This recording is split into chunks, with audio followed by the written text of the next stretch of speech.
Even Spiegel, a failed business idea and his girlfriend's breakup, was inspired by his friend Reggie's idea of sending disappearing photos. They wanted to send nudes without a permanent copy, and they believed girls would be more likely to send them photos if the pictures disappeared afterwards.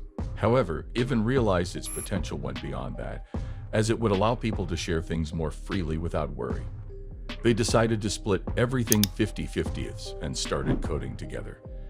Despite several rejections, Ivan convinced Bobby to help build a prototype, which they named Peekaboo. They sent the app to friends, who used it surprisingly high. Later, at a Stanford event, Ivan presented their new app to investors, but none were interested. The investors missed an opportunity to make billions of dollars. The Stanford teaching assistant, who had organized the event, asked Ivan if he had created a sexting app. He was told he had to come up with a new name, Snapchat, which combined snapping a photo and chatting with friends. Snapchat, a social media app, had a rough start with only a few users and no investment. Despite this, co-founders Ivan, Reggie, and Bobby continued to work on the app, with Bobby coding and Ivan working on design. They decided to create a bright yellow background to stand out in the app market. However, Reggie, a 21-year-old, seemed more interested in partying than building a business, causing tension between the co-founders. After an argument, Ivan and Bobby locked Reggie up, leading to legal battles. Snapchat was down to 2 co-founders, and Ivan tried to attract new users through various methods, including emailing bloggers and handing out flyers. However, most people didn't get the app's appeal. However, Snapchat suddenly gained a significant increase in users from teenagers, and the number of daily active users grew rapidly. This led to Snapchat going viral among a younger user base who shared it with their friends. Snapchat, unlike other popular social media platforms like Facebook and Instagram, felt like a private club for friends, allowing teenagers to send casual, authentic images without the pressure to create perfect versions. This led to increased usage and a more fun experience for users. Snapchat's rapid growth helped secure funding from investors, allowing Ivan to hire a larger team to grow the business. However, not everyone saw Snapchat as a legitimate communication tool, with many still viewing it as a gimmick or a sexting app. Snapchat's young users were particularly concerned about the sexting component, but it had a lot of use cases, such as sending photos of themselves with short captions, making it feel more personal. In 2014, Reggie, a founder of Snapchat, filed a lawsuit against Ivan and Bobby, claiming he was unfairly kicked out. Eventually, a settlement was reached, with Reggie receiving a lump sum payment in exchange for never speaking about Snapchat again. In October 2012, Snapchat users were increasing rapidly, with 20 million photos sent daily and video messages introduced. Mark Zuckerberg, who had been closely following Snapchat, invited Ivan to the Facebook campus and asked to buy the company. Ivan declined, saying they didn't want to sell. Mark showed Ivan a new app called Poke, which was a blatant copy of Snapchat. The implication was that users had to join Facebook or be crushed with their own version of Snapchat. Facebook had more money and users, so it could be the end of Snapchat. Ivan ordered a copy of The Art of War for every Snapchat employee. When Poke launched, Facebook's new clone app shot to the top of the App Store, but it quickly fell back down the rankings and faded into obscurity. Poke failed to catch on due to its lack of differentiation, and the fact that many people liked Snapchat because it was separate and closed off from their other social media accounts. Within a couple of years, Facebook would terminate Poke completely, without anyone really noticing. The incident with Snapchat gained significant publicity and demonstrated the potential of the disappearing photo concept. In just 1 year, Snapchat had grown from an unknown app to over 1 million daily active users and sending over 100 million photos daily.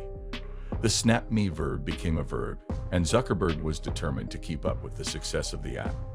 In 2013, Snapchat launched a popular feature called Stories, allowing users to broadcast their activities to their friends. This feature disappeared after 24 hours, making it feel like missing out. Mark Zuckerberg offered Ivan and Bobby $3 billion to buy Snapchat, despite the platform having virtually no revenue at the time.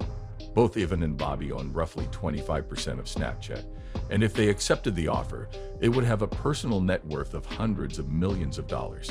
Despite their initial reluctance, they turned down the offer and decided to continue running Snapchat themselves. Snapchat began experimenting with new features, such as camera lenses that could change someone's appearance, public stories from specific events or locations, and content from brands and networks. Snapchat also created a new division called Snap Lab to work on speech recognition, wearable technology, and augmented reality. Even believed Snapchat needed to think about what users wanted next, rather than relying on data or focus groups, as this wouldn't lead to big leaps in innovation. He operated on a principle of thinking what users didn't know they wanted yet, focusing on gut instincts rather than market research. Snapchat, founded by Evan Spiegel, faced numerous criticisms in the media for its privacy practices. The company was linked to crimes, including drug dealer use of the platform to target children and becoming a haven for child predators.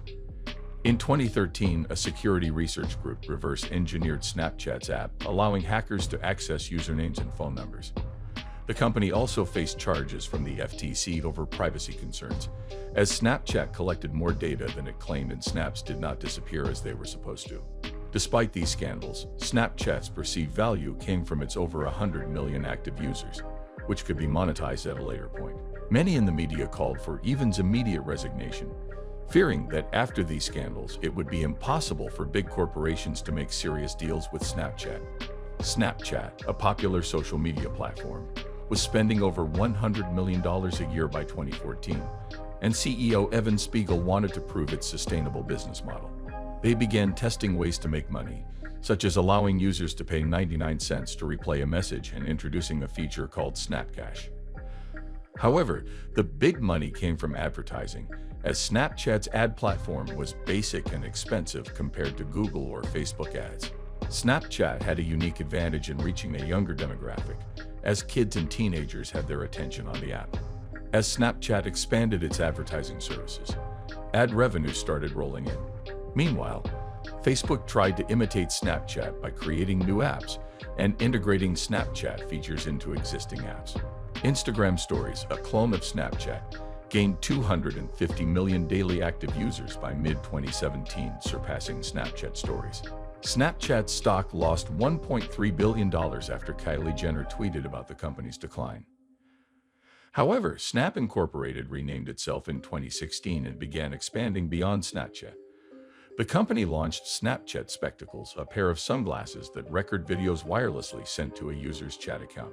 Snap's heavy investment in augmented reality, AR, has led to the development of AR glasses that can change the world around you. They are working with brands to let people see what their clothing would look like if they were wearing them.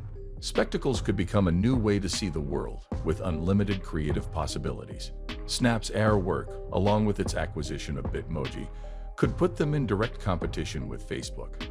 This could lead to a new way to experience the world through AR glasses. Snapchat, a messaging app for kids, has been quietly innovating, making acquisitions, and investing in machine learning and artificial intelligence. Its demographic skews young, but it could be at the forefront of new technologies and changing reality experiences. Snapchat has been experimenting with copying, such as launching a TikTok clone called Spotlight. This is it for today, everyone. I hope you find the video interesting and informative, so do like and share the video with your friends. And don't forget to subscribe our channel and hit the bell icon to stay tuned with us. See you soon in the upcoming videos.